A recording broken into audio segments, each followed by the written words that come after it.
What's up guys, Jesse and Melissa here with another video.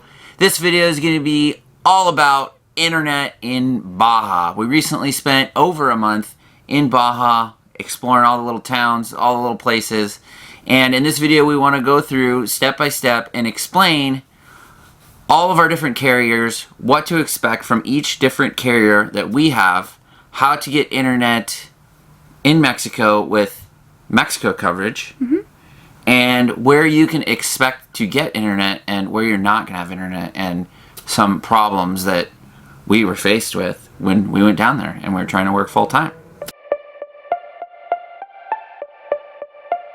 Alright, so we're going to go ahead and start with the carriers that we have in the US, and we're going to go through them one by one and let you know our experience with each carrier. So let's go ahead and start with T-Mobile first. In the States, we have our phones are T-Mobile, and we have hotspot with them. I believe it's 15 gigs each, and unlimited data on our phones. Down in Mexico, down in Baja, where there was service, our plans were limited to 3G speeds, and it was not great. Yeah, we had the option to purchase like additional data through T-Mobile, but it was ridiculously expensive, like $5 for half a gig, which we know we would have used in like an hour, An insane amount. So we use that just if we wanted to browse, like in the evenings, if it wasn't a priority, if it wasn't something we needed for work. And that was our experience with T-Mobile. You can pay for it. It's really expensive. It was not worth it for us. And it really only worked in the major towns, but we'll go into that a little bit later. Yeah, and just like any carrier that works in the US primarily, it's only going to work in Mexico on a third-party provider system. And that's pretty much our entire experience with T-Mobile. And, Yeah. you know, it up in the corner of our phone, it said Telcel the entire time. So we were working off Telcel towers. Telcel towers are the provider down in Mexico, down in Baja. So we're going to get into that in a little bit later. Yeah, sorry, I'm getting ahead of myself. The next carrier experience was AT&T. So we have, in the States, we have a Cricket card that we use in various devices. We move it around wherever it needs to be. And we did not have a good experience with our Cricket. So when we got it, it said that it showed a map. It showed we'd have coverage down in Baja, on the lower section, Baja Sur. I specifically bought a package that said it would work in Mexico and in Canada. And based on the coverage map, you know, it said it would work in, for example, Guerrero Negro. And it didn't. And I contacted customer service directly. And they said, oh, sorry, we don't have coverage in that area. And I said, well, your website says that it has third-party coverage. Well, but it didn't. And on top of that, we were literally camping with a friend who had some sort of AT&T corporate plan through his work. Literally right beside each other. He had service. We didn't have service. Right. So something with Cricket was going on. They were not giving us coverage down there. And that was a bummer because we bought that card thinking that it would work. Obviously, we knew that AT&T was working because our friend had it. Right. So that was our experience with AT&T. Not great for us, for what we had. Yeah, we noticed that we really didn't get an actual signal on our Cricket card until we got down to La Paz and Cabo. But other than that, there was nothing. Which those are pretty major towns.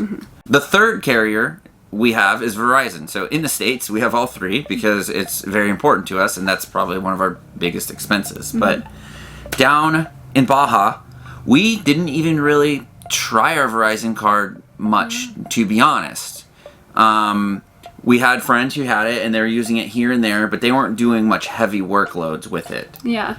And I don't know why. We just didn't try it, to be honest, because we ended up getting a Telcel card, and it was very reliable. Exactly. So yeah, we ended up doing the Telcel card as our primary source of internet while we were in Mexico. So that is, you know, a good segue into all of the Mexican internet providers, cell phone providers.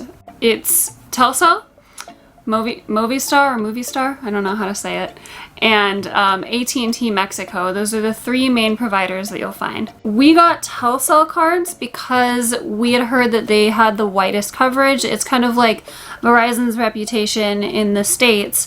Telcel is most well known for having the widest coverage in Mexico. So Telcel ended up being our go-to cell and internet connection down there. And we saw varying speeds. I mean, if you're in a big town, the speeds were lightning fast, like T-Mobile is in a big city back in the States. I mean, obviously, the further you get out, you know, the speeds will drop down. It was very similar to the States once you kind of got down to Baja Sur.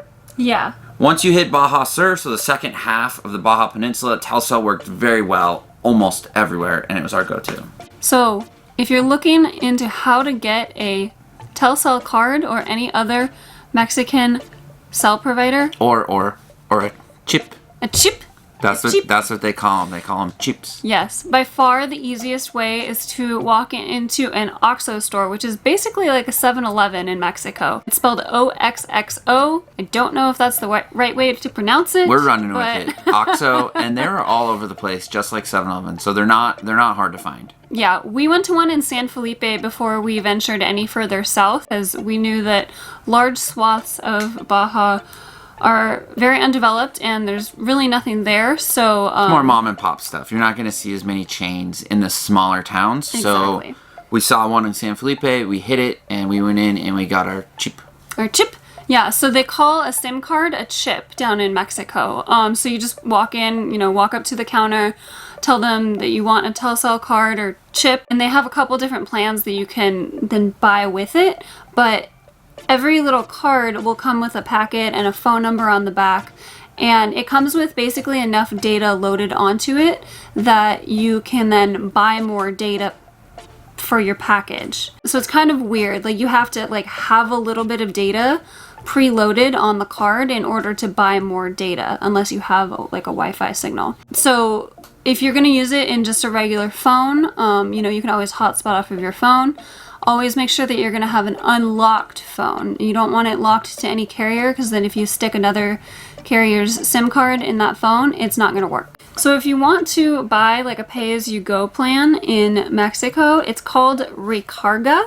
That's the Mexican term, so basically means recharge, that's the Spanish word that means recharge. And you can load your card right there at the counter right after you buy it. You just say, Recarga, por favor, give them the number on the back of the SIM card packet, and you can pick a package. Yeah, so we originally started with buying a certain amount of gigs, like you can do in the States, like 10 or 15 or whatever. We did six. We did for six. $25 US. But, first of all, that's not the greatest price. And secondly, someone here was uploading videos for you guys. So we would do 6 gigs, and then within a day or two, it was like, oh, all of our data's gone. Oh, cool. So one of our friends told us what he was doing. So he bought, basically, let's say 6 gigs, and he would use that basically just to recharge Yeah. a 2-hour unlimited option that they have. So he had his 6 gigs. Basically, he would use that data just to turn on a 2-hour unlimited data. And the 2 hours were roughly 75 cents for the 2 hours, US. 15 pesos. So we were doing about 6 hours a day of unlimited, and we would turn it on and be like, okay, and then when it ended, we would use our 6 gigs just to reactivate. And that's how we ended up doing it most of the trip, and it worked really well. Exactly. So you can think of the data that you preload onto your package. So in our example, it's a 6 gig bank. Okay, imagine you have a bank of data over here, and you're pulling from that bank to activate your 2-hour unlimited. But as soon as that 2-hour unlimited expires, then you're pulling more from here, unless you go in and reactivate another 2 hours. Yeah, and don't do what we did. We actually started setting alarms and timers for 2 hours, because if you don't realize, all of a sudden you'll burn through your bank or your 6 gigs, whatever you had. And then it's a real pain, because you have to borrow from a friend, or you have to go to a coffee shop and get on Wi-Fi to buy another 6 gigs to then do the whole system again. So you basically have to have a balance on your card in order to buy more. So you have to have internet to buy internet, which is kind of weird. It's weird, but once we got it dialed in, it was great. It worked well, and the speeds were awesome in major towns. And we actually found out the best way for us to load money back onto the card was to use what's called the Zoom app, and it's spelled XOOM, not like the video conferencing software that everyone's been using. It's actually like part of PayPal, so you can use it through PayPal as well. And you just enter the phone number that you want to send the money to, and in our case we did like $5, $10, like here and there. Added it to the card, and within a couple of minutes you'll get a confirmation that you have money loaded on your card, and then you can go buy your unlimited packages. Over the course of a month, we probably spent roughly, give or take, about $50 US, and that was a little higher than normal. Well, not normal, than now that we know, because like I said, we burnt into our bank a couple times, and in the beginning we were just using data and not doing the 2-hour unlimited. So I would say you could be anywhere from, depending on how data heavy your job is down there, anywhere from 30 to 50. Like I said, she pulls a lot of data, I pull a lot of data, so the 2-hour made way more sense for us. So key takeaway, you're going to want to download the Telcel app and use that with the Zoom, which is XOOM, just so you guys don't get confused like we did. And you're going to use those together to load data combo, and it works really well once you get it all set up and you kind of figure it out. I would recommend doing it as soon as you get into a place where you feel comfortable doing it. We didn't do it in Mexicali because it's not the safest town, so we went straight to San Felipe. The next day on the weekend we made sure we got it all set up and that it worked, so come Monday we would be good to go. Also, if you don't want to go to an OXXO or you can't find one, there are various Telcel stores all over the place, and you can just walk in and buy your SIM card there, and you can also reload a SIM card in person if that's easier for you. If the app is giving you trouble, you can always find a store. Walk in and say, "Recarga, por favor." Alright, now we want to kind of tell you guys our experience with certain cities, how the service was. So starting north in San Felipe, very good service. Workable, pretty good. I mean, any job really could be done there. Zoom, all that, Zoom meetings, great. And then when you head south, you really don't have anything else until Guerrero Negro, which is on the other side, the Pacific side of the peninsula. But out there, we had great service. Everything worked well. And there's a lot. I believe that's a 6-hour drive. Yeah, it's a big gap. And then from Guerrero Negro, we went to Mulegé. We had great service in Mulegé. And then almost everything south from there was pretty good. From Mulegé to Loreto, there's nothing. But Loreto had good service. And then from Loreto to La Paz, there's not much. A little bit here and there. Yeah. Once you get to La Paz, that's a big town. Very good service. Cabo, Todos Santos.